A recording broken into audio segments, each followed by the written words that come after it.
할렐루야, 반갑습니다. 오늘은 15번째 대화 설교입니다. 아브라함이 여호와를 믿으니라는 제목으로 하나님 말씀 함께 나누도록 하겠습니다. 성경에서는 하나님 앞에서 의인은 아무도 없다고 말씀하고 있습니다. 아브라함 역시 의인이 아닙니다. 아브라함은 분명 의인이 아니었지만 성경은 아브라함을 당대의 의인으로 소개하고 있습니다. 그러니까 아브라함은 절대적 의인이 아니라 상대적 의인이었다는 것입니다. 아브라함 역시 죄가 있고 실수가 있고 또 부족한 부분이 있는 연약한 사람이었습니다.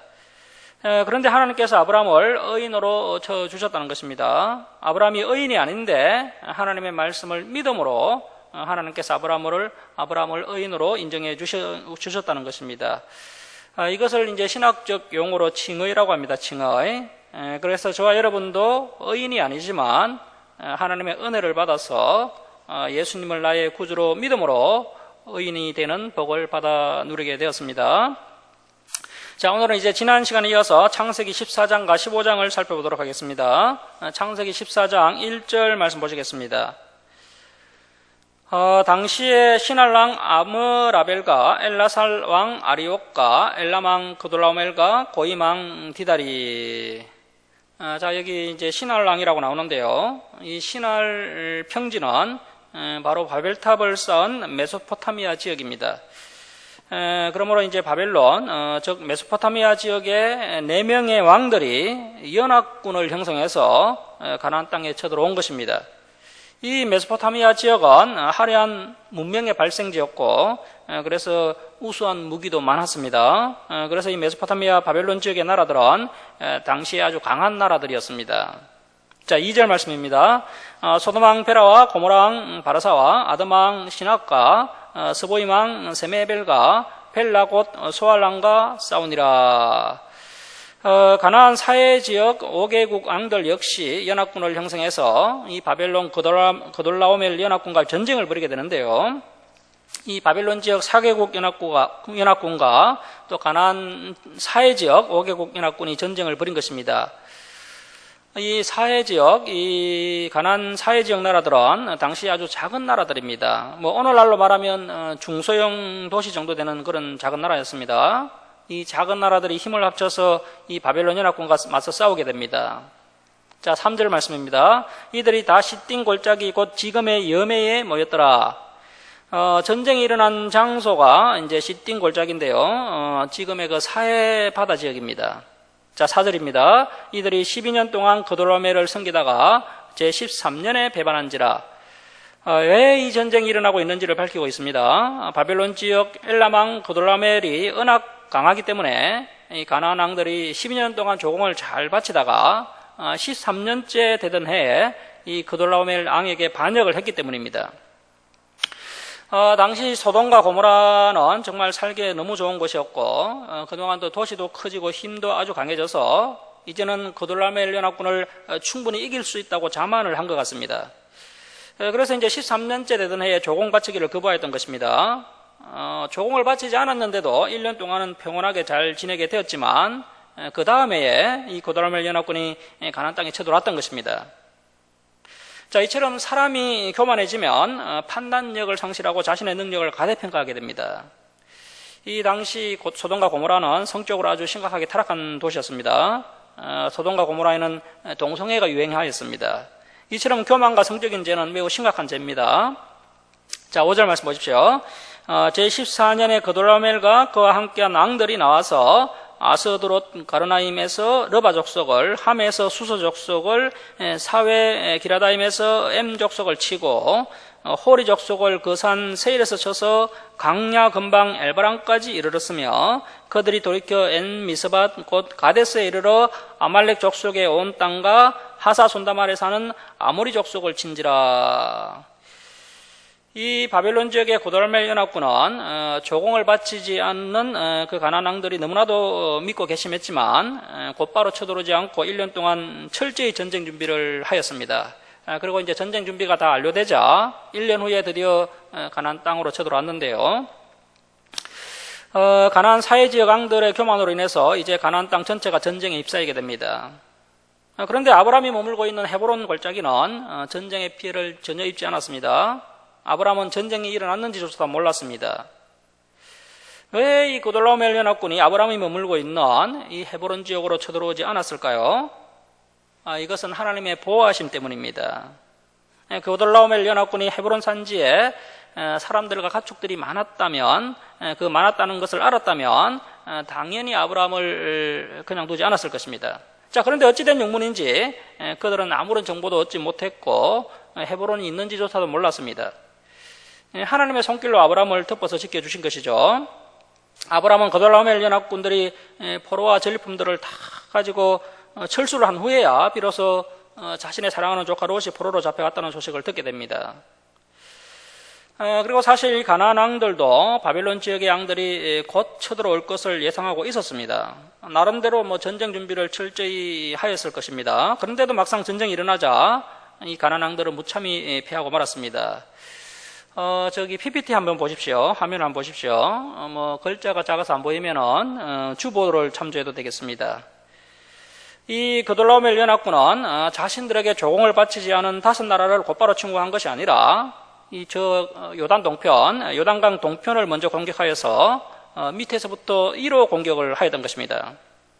가나안의 양들은 당연히 적들이 위에서 밑으로 쳐들어올 것으로 예상하고 기다렸지만 적들은 거꾸로 밑에서 1호 쳐들어왔던 겁니다. 그 7절에 보면 그들이 돌이켜라는 말은 이 그돌라오멜 연합군이 치밀하게 작전을 수립하여서 요단 서쪽 지역부터 공격하지 않고 요단 동쪽을 먼저 치고 내려와서 그 가데스에서 방향을 틀어서 밑에서 1호 쳐들어온 것입니다. 이 그돌라오멜 연합군은 조공을 거부한 5나라 외에도 가나안 지역의 다른 나라들도 침공하여서 차례대로 승리를 거두었습니다. 그 5절에 보시면 아스도록 가르나임에서 르바 족속을 쳐서 이겼는데 여기서 이 르바라는 뜻은 크다라는 뜻입니다. 말 그대로 이 르바 족속은 거인족들입니다. 거인족. 르바 족속의 마지막 왕이었던 바산왕 옥은 철로 만든 침상의 크기가 세로 4.1m, 가로 1.8m나 되었다고 신명기 3장 11절에 나옵니다. 자, 그렇다면 이 바산왕 옥의 키가 적어도 3m 정도는 되었을 것입니다. 자, 그리고 샤웨 기라다임의 M족속 역시 거인족들입니다. 가나안 땅에 살았던 거인족들은 아낙 족속, 르바임 족속, M족속이 있었습니다. 다윗과 싸운 골리앗도 거인이었는데 골리앗의 키가 2.9m 이상 되었습니다. 그돌라오멜 연합군은 매우 강해서 가나안 지역의 거인 족속들을 차례대로 물리치고 아말렉 족속과 아모리 족속까지 물리쳤습니다. 그만큼 이 바벨론에서 온 그돌라오멜 연합군은 매우 강한 군대였습니다. 자, 8절 말씀 보십시오. 소돔왕과 고모라왕과 아드마왕과 스보임왕과 벨라 곧 소알왕이 나와서 시띵 골짜기에서 그들과 전쟁을 하기 위하여 진을 쳤더니 엘람왕 그돌라오멜과 고임왕 디달과 신할왕 아므라벨과 엘라살왕 아리용 네 왕이 곧 그 5왕과 맞서니라. 시띵 골짜기에는 역청구덩이가 많은지라 소돔왕과 고모라왕이 달아날 때 그들이 거기 빠지고 그 나머지는 산으로 도망하매. 자, 가나안 연합군들은 그돌라오멜 연합군과 맞서 싸우기 위해서 시딤 골짜기에서 진을 치고 기다렸습니다. 자, 이들이 시딤 골짜기에서 진을 치고 싸운 것은 이 지역에 역청 구덩이가 많았기 때문입니다. 이 역청은 석유 원료가 되는 것인데 시딤 지역에는 시커멓고 찐득한 역청 구덩이가 많아서 이 구덩이에 적들이 빠지면 제대로 빠져나오지 못할 것으로 예상을 하고 역청 구덩이가 많은 곳 앞에서 진을 쳤던 것입니다. 지금도 이 사해 지역으로 가면 지름이 35m, 깊이가 5m가 되는 역청구덩이가 있다고 합니다. 일어난 역청구덩이에 사람이 빠지면 빠져나오지 못합니다. 자, 그런데 그들의 예상과는 다르게 이 적들이 거꾸로 쳐들어왔습니다. 그래서 오히려 가나안 연합군들이 도망을 치다가 자신들이 역청구덩이에 빠져서 크게 패하고 말았던 것입니다. 자, 이것을 보면 사람이 아무리 지혜롭게 대처를 한다고 하더라도 그것이 얼마나 참 무의미한 것인지를 알 수가 있습니다. 자, 이것은 하나님께서 이 가나안 지역을 심판하시기 위해 이 전쟁에 개입하셨다는 사실을 보여주고 있는 것입니다. 우리는 이 세상에 살면서 우리가 예측한 방향과 정반대로 일이 진행되는 것을 겪게 됩니다. 자, 그래서 우리는 늘 겸손하게 하나님의 뜻을 구하고 우리의 생각을 내려놓아야 합니다. 어떤 일을 진행하고자 할 때 우리가 보기엔 참 너무나 좋아 보이고 분명 성공할 것 같은데도 하나님은 우리의 생각과는 전혀 다를 수 있다는 사실을 알고 무슨 일을 하든지 먼저 하나님의 뜻을 구해야 됩니다. 하나님이 기뻐하시지 않는다면 그 일을 하지 말아야 됩니다. 자, 11절 말씀 보십시오. 내 왕이 소돔과 고모라의 모든 재물과 양식을 빼앗아가고 소돔에 거주하는 아브라함의 조카 롯도 사로잡고 그 재물까지 노력하여 갔더라. 전쟁에 패한 가나안 땅은 그야말로 쑥대밭이 되었습니다. 모든 재물과 양식들을 다 노략질하여 가고 심지어 젊고 건강한 사람들은 다 사로잡아서 포로로 끌고 갔습니다. 이 당시에 전쟁에서 지면 살아남았다 하더라도 노예로 평생을 비참하게 살아가야 됩니다. 조카로서 눈에 보기에 좋은 소돔 땅에서 자신의 생각과 능력만을 믿고 살았지만 결국에는 이런 비참한 신세에 처하게 됩니다. 자, 13절 말씀입니다. 도망한 자가 와서 히브리 사람 아브라함에게 알리니 그때 아브라함이 아모리 족속의 마므레 상술이 숲을 근처에 거주하였더라. 마므레는 에소골의 형제요 또 아넬의 형제라. 이들은 아브라함과 동맹한 사람들이더라. 가나안 전 지역이 전쟁의 소용돌이 속에 파묻혀 있었는데 아브라함이 살고 있는 헤브론 마므레 상수리 숲을 지역은 너무나도 평온하였습니다. 아브라함이 하나님의 말씀 안에 거해 있으니까 이처럼 평온한 것입니다. 롯처럼 세상의 화려함을 쫓아가면 결코 평온할 수가 없습니다. 아브라함은 전쟁 속에서 겨우 탈출한 사람에게서 조카 롯이 포로로 끌려갔다는 소식을 전해 듣고서야 비로소 전쟁이 일어났다는 사실을 알았습니다. 자, 여기서 아브라함을 히브리 사람이라고 말하고 있는데요. 이 히브리는 건너온 자라는 뜻입니다. 건너온 자. 아브라함이 메소포타미아에서 유프라테스 강을 건너서 가나안으로 이주해온 이방인이라는 뜻입니다. 그래서 오늘날도 이스라엘 사람들을 히브리인이라고 말합니다. 히브리인. 그리고 또 이스라엘 그 유대인들이 사용하는 언어를 히브리어라고 말합니다. 자, 그리고 아브라함이 얼마나 참 선하게 바르게 살았던지 그 지역을 차지하고 있던 이 아모리 족속의 삼형제 이 마므레, 에스골, 아넬과 동맹을 맺는 사이가 되었다는 것입니다. 자, 이 사람들이 나중에 아브라함을 도와서 이 그돌라오멜 연합군과 함께 그돌라오멜 연합군을 치는데 함께 동참하게 됩니다. 이 사람들이 이제 아브라함을 도와서 그돌라오멜 연합군을 쳤는지 그 이유가 나오는데요. 앞에 그 14장 7절 끝에 보시면 이 그돌라오멜 연합군이 하사 손다말에 사는 아모리 족속을 쳤기 때문입니다. 자기 민족을 쳤기 때문에 아마도 은수를 갚으려고 한 것으로 보입니다. 자, 14절 말씀 보십시오. 아브라함이 그의 조카가 사로잡혔음을 듣고 집에서 길리고 훈련된 자 318명을 거느리고 단까지 쫓아가서 아브라함은 조카 롯이 포로로 끌려갔다는 소식을 듣자 가만히 있지 않았습니다. 아브라함은 조금도 망설임 없이 가나안 전 지역을 초토화시킨 이 그돌라오멜 연합군을 추격하기로 하였습니다. 이것은 아브라함이 얼마나 조카 롯을 사랑하고 있었는지를 알 수 있는 대목입니다. 조카 롯을 마치 자신의 친아들처럼 생각을 하고 있었던 것이죠. 아브라함은 집에서 길리고 훈련된 자 318명을 끌고 이제 이들을 추격하였는데 여기서 이제 집에서 키우고 훈련된 자들은 바로 아브라함의 종들입니다. 아브라함은 그동안 하나님께서 복을 많이 주셔서 싸움을 할 수 있는 성인 남자 종들만 318명이나 되었습니다. 여기에 여성들과 아이들을 합하면 최소 1000명 이상이 아브라함과 함께 하고 있었던 것입니다. 하나님께서 아브라함에게 복을 주셔서 한 부족의 족장 정도로 아브라함이 자리를 잡게 된 겁니다. 아브라함은 이 종들을 사랑으로 잘 이끌어서 한 가족처럼 지냈는데 이들은 아브라함을 위해서라면 목숨까지도 바칠 각오가 되어 있었던 것 같습니다. 아무리 종들이라고 하지만 두려움에 도망칠 수도 있습니다. 겨우 318명의 사람들이 이 바벨론의 그돌라오멜 연합군을 치러 가는 것은 너무나도 무모한 행동입니다. 정상적으로 전투가 벌어진다면 모두가 다 전멸을 당할 것입니다. 자, 그런데도 이 종들은 끝까지 아브라함을 믿고 전쟁에 참여합니다. 자, 심지어 주변에 그 동맹한 아모리 족속 사람들도 아브라함과 함께 전쟁에 참여하였습니다. 이것을 보면 우리 신앙인들이 평소에 믿음의 본을 보이고 사랑을 베풀며 선하게 살아야 한다는 것을 일깨우게 합니다. 자, 그리고 이제 14절 끝에 보시면 아브라함이 단까지 쫓아갔다라고 되어 있는데요. 이 단이라고 표현한 이 지명은 창세기를 기록한 모세 시대 때는 없던 지명입니다. 사사기에 보면 이 단 지파가 나중에 북쪽으로 이주하면서 저 북쪽에 단이라는 지명이 새로 생겨난 것을 알 수 있습니다. 자, 이러한 부분을 통해서 이 창세기를 모세가 다 기록한 것이 아니라 나중에 이제 에스라가 이 창세기를 편집 안성한 근거로 볼 수가 있다는 것입니다. 자, 15절 말씀 보십시오. 그와 그의 가신들이 나뉘어 밤에 그들을 쳐부수고 다메섹, 엠편, 호박까지 쫓아가 모든 빼앗겼던 재물과 자기의 조카 롯과 그의 재물과 또 부녀와 친척을 다 찾아왔더라. 아브라함은 뭐 이것저것 전략을 세우지 않았습니다. 오직 조카 롯과 그 가족들을 무사히 구출하고 싶은 생각뿐이었습니다. 아마 아브라함은 자신이 너무나도 나약하고 힘이 없으니까 하나님께서 도와주시길 간절히 기도하면서 출국하였을 것입니다.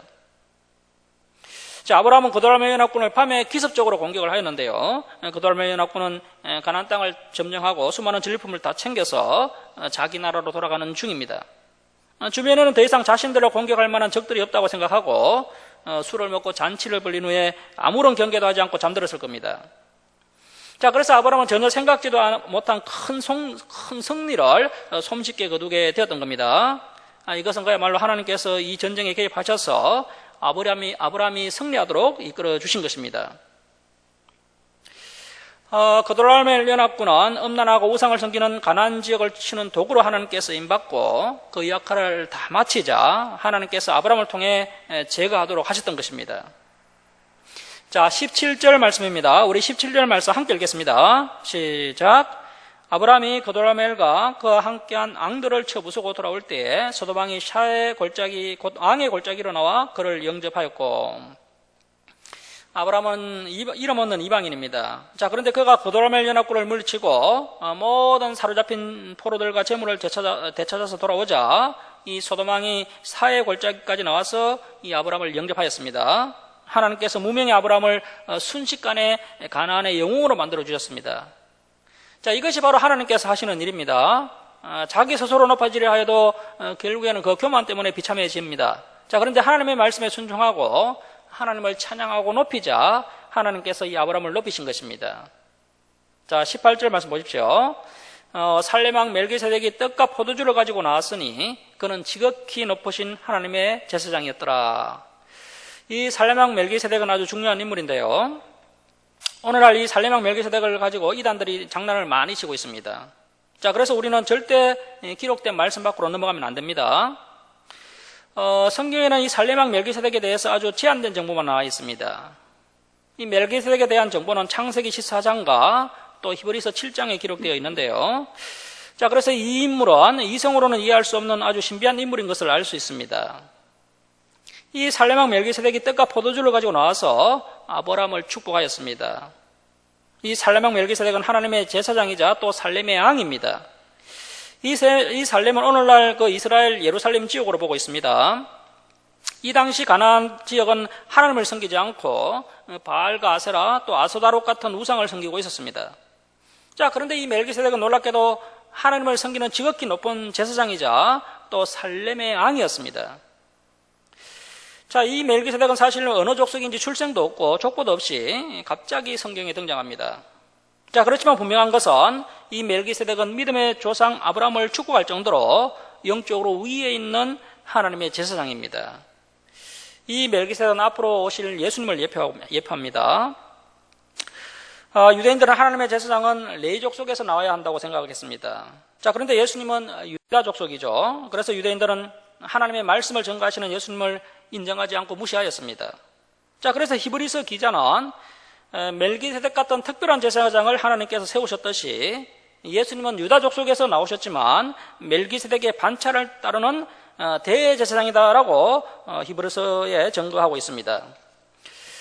자, 19절 말씀 보십시오. 그가 아브라함에게 축복하여 이르되 천지의 주제이시오 지극히 높으신 하나님이여 아브라함에게 복을 주옵소서. 너희 대적을 내 손에 붙이신 지극히 높으신 하나님을 찬송할지로다 하매 아브라함이 그 얻은 것에서 10분의 1을 멜기세덱에게 주었더라. 자, 멜기세덱은 아브라함에게 아주 중요한 사실을 깨닫도록 해주었습니다. 바로 이 전쟁에서 승리하도록 인도해 주신 분이 하나님이라는 사실을 알게 해준 겁니다. 멜기세덱은 전쟁에서 이기고 온 아브라함을 높이지 않고 하나님을 찬송하고 높여 들었습니다. 아브라함은 멜기세덱의 축복의 말씀을 듣고 11조를 멜기세덱에게 주었습니다. 이것은 아브라함의 믿음의 고백입니다. 아브라함은 자신이 생각해도 도저히 이길 수 없는 전쟁이라는 것을 알았습니다. 밤에 몰래 침투해서 조카 롯이나 구해오자고 했는데 의외로 큰 승리를 거두게 된 것은 오직 하나님의 은혜였습니다. 자, 그래서 아브라함이 11조를 통해서 믿음의 고백을 하였고 하나님께 영광을 올려드린 것입니다. 하나님을 믿지 않거나 교만한 사람 같으면 모든 영광을 자신이 다 차지하려고 했겠지만 아브라함은 그러지 않았습니다. 이것이 이제 성경에 나오는 첫 번째 11조인데요. 흔히 11조는 율법이라고 생각합니다. 하지만 율법이 주어지기 전에 아브라함을 통해서 11조를 소개하고 있습니다. 자, 그리고 우리 예수님께서도 11조에 대해서 말씀하시면서 이것도 행하고 저것도 행해야 할 것이다 라고 말씀하셨습니다. 그래서 물질이냐 하나님이냐 하는 선택의 갈림길에서 하나님을 선택해야 한다는 것입니다. 자, 21절 말씀 보십시오. 소돔왕이 아브라함에게 이르되 사람은 내게 보내고 물품은 내가 가지라. 이 소돔왕은 아무것도 준비하지 않고 빈손으로 나와서는 사람은 내게 보내고 물품은 다 내가 가져라고 말합니다. 이 소돔왕의 요구가 정당한 것 같지만 사실은 아주 무례한 요구입니다. 사실 모든 전리품은 다 성자의 것입니다. 아브라함이 악하였다면 소돔왕은 목숨도 부지하기 어려웠을 것입니다. 전쟁의 패한 왕이 전리품을 반반으로 나누자는 말과 같은 겁니다. 소돔왕은 그냥 아브라함의 처분만을 기다려야 하는 처지입니다. 패자가 어찌 성자에게 협상을 할 수 있겠습니까? 목숨을 부지한 것만 해도 감사한 일입니다. 아브라함은 이 소돔왕의 말도 되지 않는 협상에 응할 필요가 없습니다. 모든 것을 다 가져도 누가 뭐라고 할 사람이 없습니다. 아예 가나안 왕의 왕이 되어도 되는 그런 상황입니다. 자, 22절입니다. 아브라함이 소돔왕에게 이르되 천지주제이시여 지극히 높으신 하나님 여호와께 내가 손을 들어 맹세하노니 내 말이 내가 아브라함으로 치부하게 하였다 할까 하여 내게 속한 것은 실한 한 오락이나 덜매끈 한 가닥도 내가 가지지 아니하리라. 오직 젊은이들이 먹은 것과 나와 동행한 아넬과 에서골과 아모렛의 분깃을 제할지니 그들이 그 분깃을 가질 것이니라. 이 아브라함은 신실한 하나님의 사람입니다. 이 전쟁에서 이기게 하신 분은 하나님이시기에 하나님의 영광을 가릴 만한 행동을 하지 않았습니다. 이 재물은 당시의 간섭대로 하자면 다 아브라함의 소유가 맞습니다. 그렇지만 아브라함은 이 모든 재물을 본래의 임자인 가나안 사람들에게 돌려주고 또 사람들도 자유롭게 다 풀어주었습니다. 그것이 하나님이 기뻐하시는 뜻으로 여겼습니다. 아브라함은 소돔왕이 선심을 써서 자신이 큰 부자가 되었다고 사람들이 손가락질하여서 결국에는 하나님의 영광을 가릴 것을 우려하였습니다. 그래서 사전에 그 싹을 다 잘라버린 것입니다. 아브라함은 실오락이나 신발끈 하나도 가지지 않겠다고 선언하였습니다. 단 전쟁에 함께 참여한 젊은 사람들의 목숨은 제하겠다고 말합니다. 젊은이들이 먹은 양식과 또 자신의 동맹자들인 아모리 족속 사람 아넬과 에서골과 마므레의 목숨은 취하도록 조치를 한 것입니다. 이번 전쟁에 아브라함과 아브라함의 종 318명만 참전한 것이 아니라 아모리 족속 사람들도 함께 참전했던 것이죠. 아브라함은 자신의 목숨 포기하지만 아모리 사람들의 정당한 목숨 다 지급한 겁니다. 자, 우리는 이 아브라함의 행동을 통해서 배울 것이 있습니다.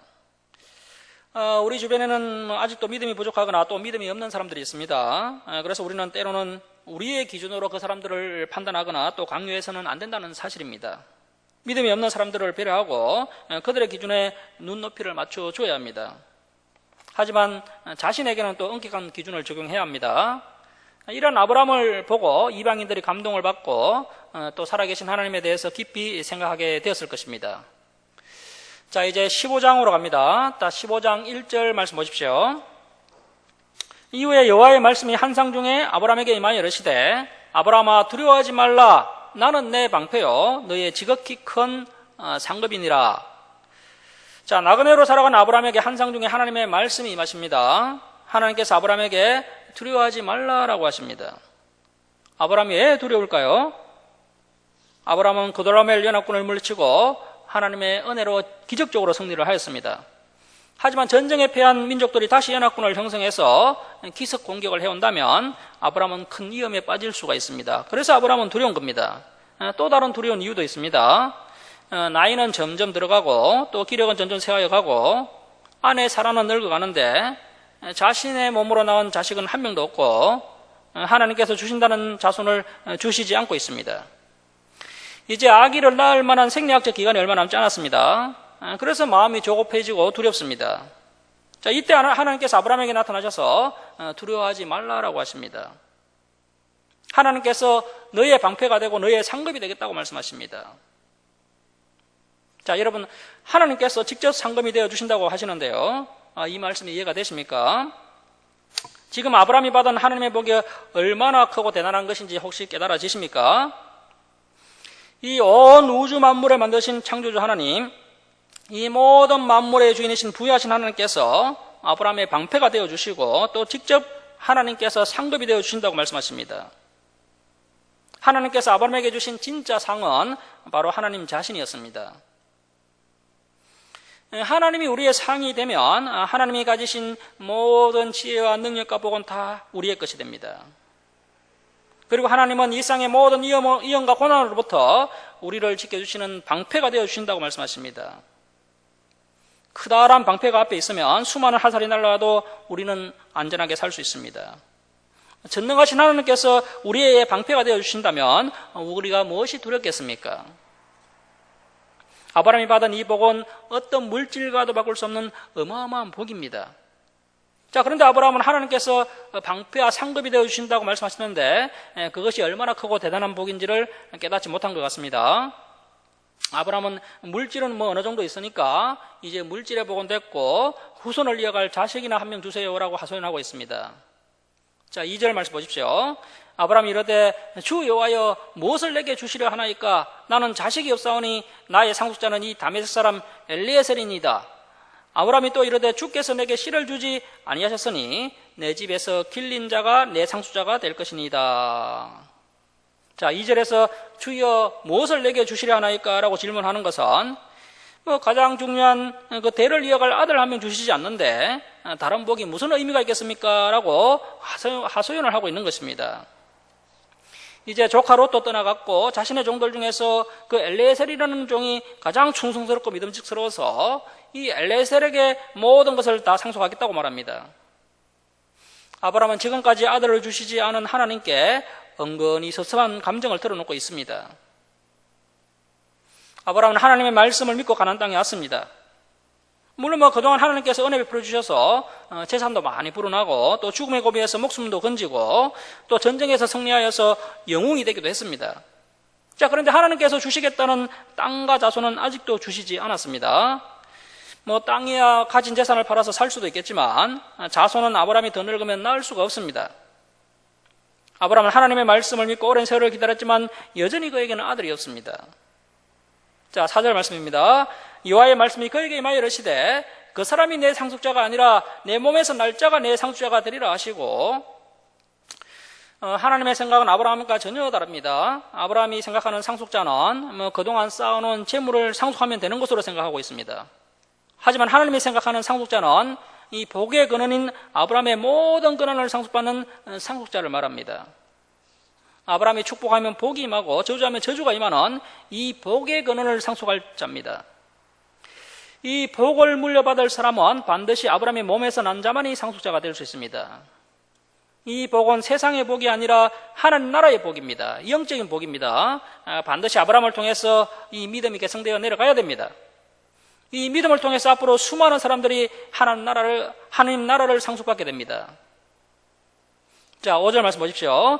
그를 이끌고 밖으로 나가 이르시되 하늘을 우러러 무뼈를 셀 수 있나 보라. 또 그에게 이르시되 내 자손이 이와 같으리라. 하나님께서 새벽에 아브라함을 이끌고 밖으로 나오십니다. 그리고 저 밤하늘에 수많은 별들을 세어보라고 말씀하십니다. 우리는 저 밤하늘의 별들을 다 헤아릴 수가 없습니다. 사랑하는 성도 여러분, 여름밤에 은하수가 있는 밤하늘을 보신 분이 계십니까? 희뿌연 구름 같은 것이 밤하늘에 가로놓여 있는데요, 이것을 은하수라고 합니다. 그 희뿌연 구름 같은 것이 다 별입니다. 별이 너무나도 많아서 마치 구름처럼 보이는 것입니다. 우리는 밤하늘의 별을 결코 헤아릴 수가 없습니다.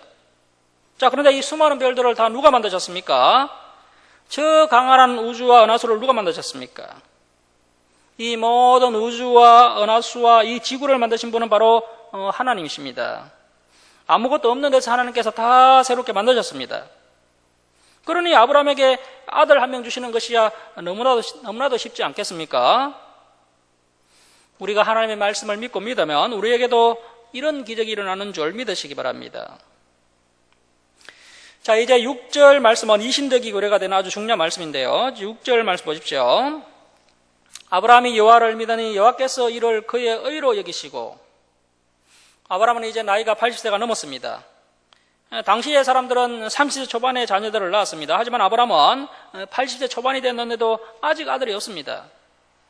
아내 사라도 이제 늙어서 자식을 낳는 것이 점점 불가능하게 되어갔습니다. 하지만 아브라함은 실현될 것 같지 않은 하나님의 말씀을 믿었습니다. 현실성이 없는 말씀이지만 다시 하나님의 말씀을 붙잡고 하나님의 말씀을 믿었습니다. 이것이 아브라함의 의가 되었습니다. 하나님께서 아브라함의 믿음을 보시고 그 믿음으로 말미암아 아브라함을 얻었다고 여겨 주셨습니다.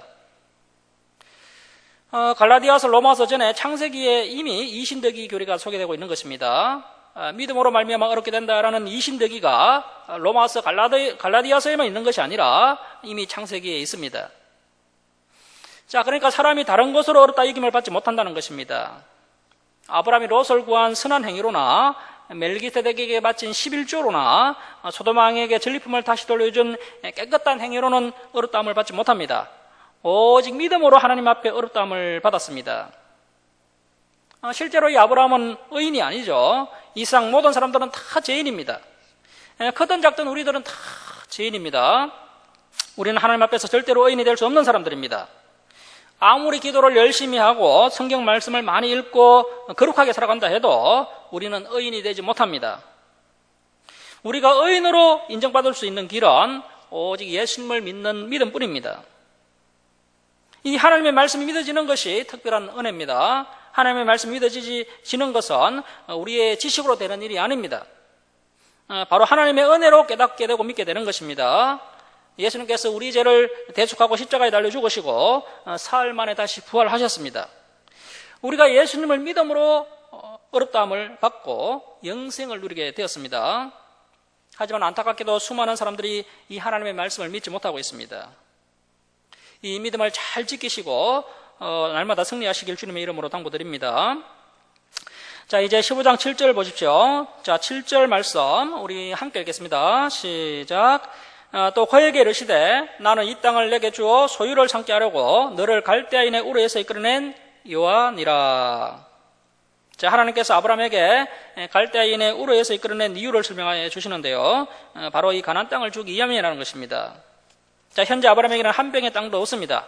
여전히 가나안 땅에 나그네로 살고 있습니다. 자, 그렇게 하나님께서 땅에 대하여 약속해 주십니다. 자, 8절입니다. 그가 이르되 주 여호와여 내가 이 땅을 소유로 받을 것을 무엇으로 알리까? 자, 아브라함은 하나님께서 이 땅을 주신다고 약속하셨으니 그 정표를 달라고 하나님께 간구하고 있습니다. 연약한 인간의 모습이죠. 하나님의 말씀이니까 그냥 믿으면 되는데 아브라함은 정표를 보여달라고 말하고 있습니다. 이것이 죄인된 우리들의 마음입니다. 온전히 믿지 못하고 의심하고 정표를 구합니다. 자, 그런 아브라함에게 하나님께서 화를 내지 않으십니다. 자, 9절 말씀입니다. 여호와께서 그에게 이르시되 나를 위하여 줄을 쳐놓습니다. 나를 위하여 3년 된 암소와 3년 된 암연소와 3년 된 순양과 산비둘기와 집비둘기 새끼를 가져올지니라. 자, 하나님께서 아브라함에게 하나님을 위하여 제사를 드리라고 말씀하십니다. 자, 그런데 오늘날 성도님들은 예배를 나를 위해서 드리는 것으로 오해를 하고 있습니다. 성도 여러분, 예배는 보는 것이 아닙니다. 예배는 드리는 것입니다. 하나님의 영광과 하나님의 이름을 높이기 위해서 우리 주사랑교회 성도들이 함께 모여서 하나님께 예배를 드리는 것입니다. 하나님을 위한 예배가 되어야 합니다. 하나님께서 3년 된 짐승을 바치라고 하신 이유는 짐승들은 3년 정도 자라면 안전히 자라기 때문입니다. 자, 그래서 저와 여러분이 하나님께 예배 드릴 때는 가능한 안전한 모습으로 와야 됩니다. 복장부터 시작해서 마음가짐까지 안전한 모습으로 하나님께 예배 드려야 됩니다. 안전하신 하나님께서 안전한 것을 받고 싶다고 자신의 마음을 표현하신 것입니다. 자, 10절 말씀입니다. 아브라함이 그 모든 것을 가져다가 그 중간을 쪼개고 그 쪼갠 것을 마주 대하여 놓고 그 새는 쪼개지 아니하였으며. 암소와 암염소와 순양은 덩치가 있기 때문에 쪼개어서 서로 마주보게 놓아두고, 그리고 새는 너무 작기 때문에 쪼개지 않았습니다. 아브라함이 살던 이 시대에는, 이 고대 근동 지방에서는 사람과 사람이 서로 계약을 맺을 때 양이나 소를 잡았습니다. 그리고 그것을 반으로 쪼개어서 서로 마주 보도록 놓고 그 사이를 이 계약 맺은 당사자들이 지나갔습니다. 이 계약을 어긴다면 이 짐승처럼 쪼개져 죽게 된다는 의미가 포함되어 있는 것입니다. 그만큼 목숨처럼 이 계약을 소중하게 여겨야 한다는 뜻입니다. 그래서 이 언약, 약속이라는 히브리어 단어가 베리트, 쪼개다, 가르다, 이 베리트가 이제 쪼개다, 가르다 그런 의미가 있는 것이죠. 바로 이 짐승들을 반으로 쪼개어서 언약을 맺는 것을 의미하는 것입니다. 하나님께서 믿음이 약한 아브라함에게 확실한 믿음을 심어주기 위해서 그 시대 사람들의 방식대로 언약을 맺으신 것입니다. 하나님께서 우리 인간의 눈높이에 맞추어서 우리가 믿음을 가질 수 있도록 이렇게 배려를 해주신 것입니다. 자, 11절 말씀입니다. 솔개가 그 사체 위에 내릴 때에 아브라함이 쫓았더라. 솔개는 육식을 하기 때문에 당연히 사체가 보이면 그것을 먹으려고 합니다. 아브라함이 짐승의 사체를 먹으려는 솔개들을 쫓아버립니다. 자, 이제 12절 이하는 햇불 언약이 나오는데요. 여기서 햇불은 하나님을 의미합니다. 자, 12절 말씀 보십시오. 해질 때에 아브라함에게 깊은 잠이 임하고 큰 허감과 두려움이 그에게 임하였더니, 자, 아브라함은 이런 새벽부터 새벽불을 보여주신 하나님과 언약을 맺기 위해서 짐승들을 잡아서 준비를 하였지만 하나님께서 임재하지 않고 계십니다. 솔개가 자꾸 그 짐승들을 먹으려고 하자 아브라함이 쫓아버립니다. 해가 질 때 하나님을 기다리다 지친 아브라함이 깊은 잠에 빠집니다. 자, 그때 큰 허감과 두려움이 아브라함에게 임하였습니다.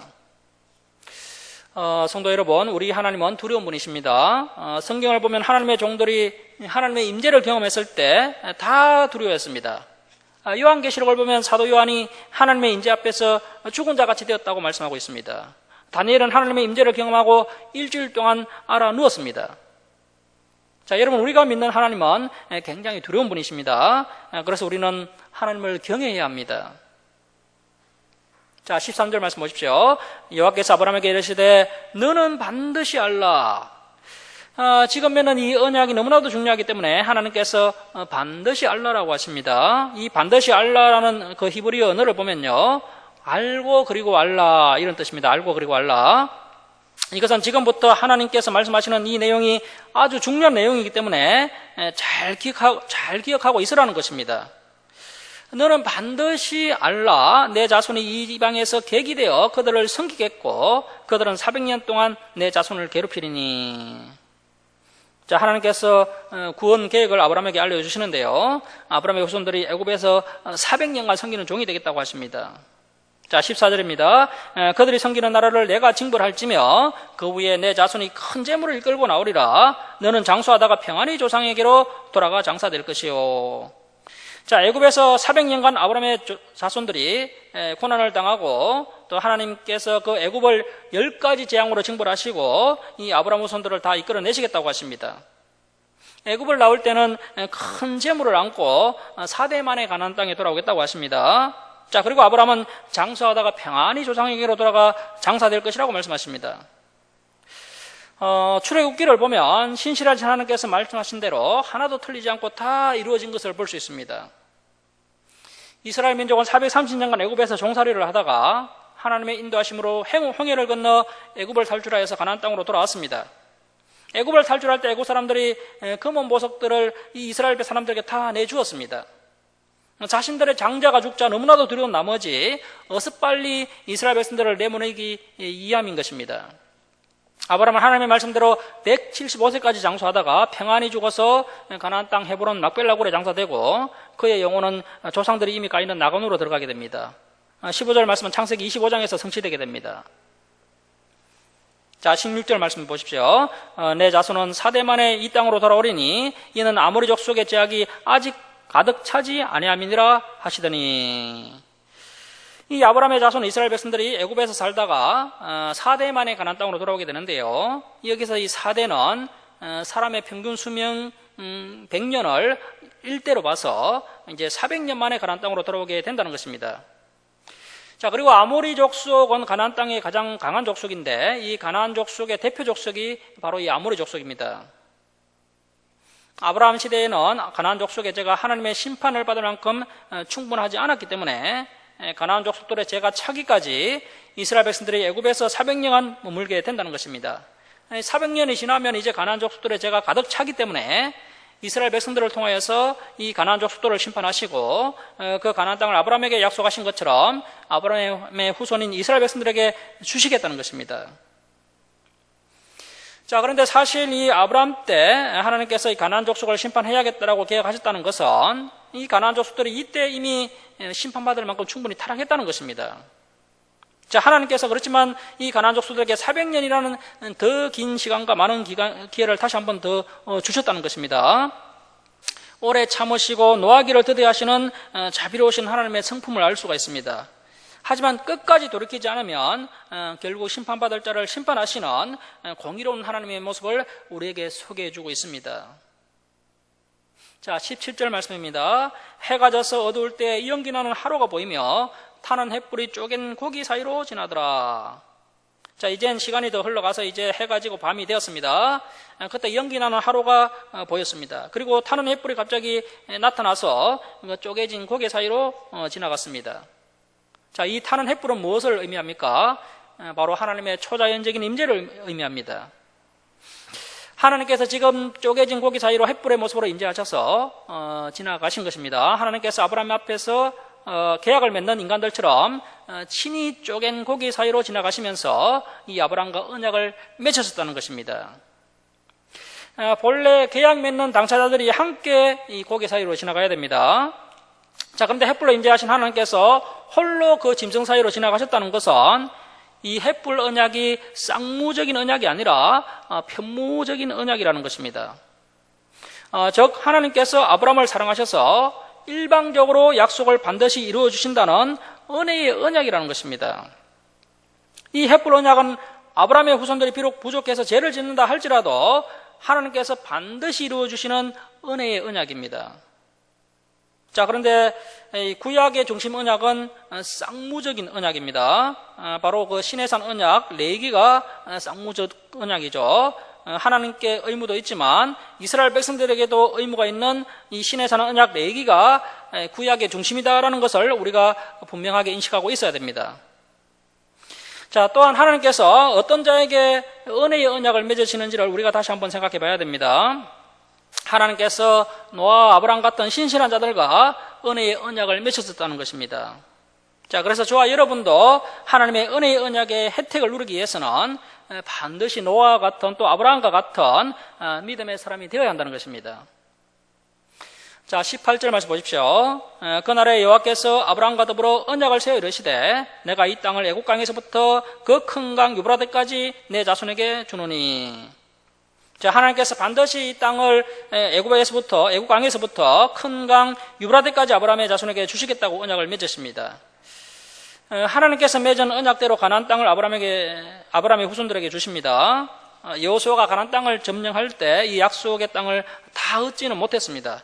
그러나 이제 다윗과 솔로몬 시대에 비로소 하나님께서 약속하신 땅을 이스라엘 백성들이 다 차지하였습니다.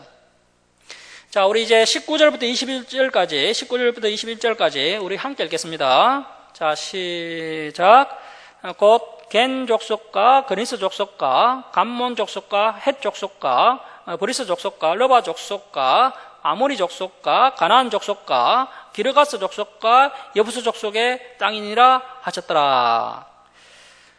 장차 아브라함의 후손들이 차지하게 될 가나안 땅에 아브라함 당시에 거주하고 있었던 가나안 10족속들의 이름이 언급되고 있습니다. 이제 16장은 시간이 좀 더 흘러서 이제 사레의 나이가 75세, 아브라함의 나이는 85세가 됩니다.